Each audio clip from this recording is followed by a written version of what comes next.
What is a sputum smear for TB prevention?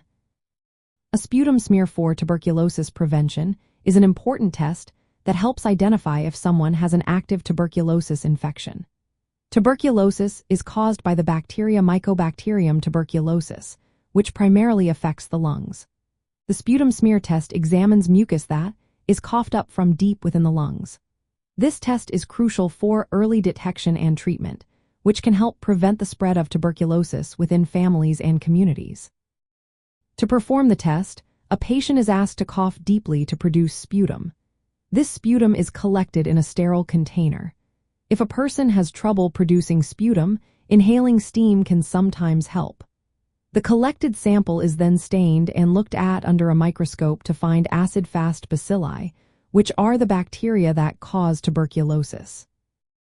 Results from this test are usually available within 24 hours, providing quick feedback on whether tuberculosis bacteria are present.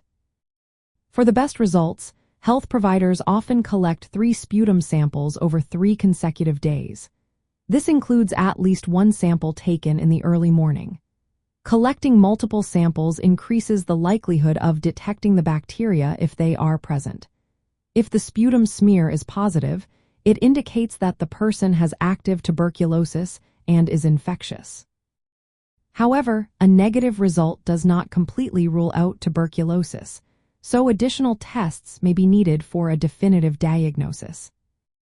In the context of tuberculosis prevention, sputum smear testing plays a key role. It helps identify individuals who are infectious so they can receive timely treatment. This is essential for reducing the risk of transmission to others, especially within households. During the collection of sputum, it is important to do so in well-ventilated areas or isolation rooms to minimize the risk of spreading tuberculosis bacteria. Overall, sputum smear testing is a fundamental part of tuberculosis control programs. It enables early detection of the disease, guides treatment decisions, and ultimately helps protect families and communities from tuberculosis infection. By identifying and treating active cases, we can significantly reduce the spread of this serious disease. Always remember, if you have concerns about tuberculosis or your health, it is important to consult with a healthcare professional for personalized advice.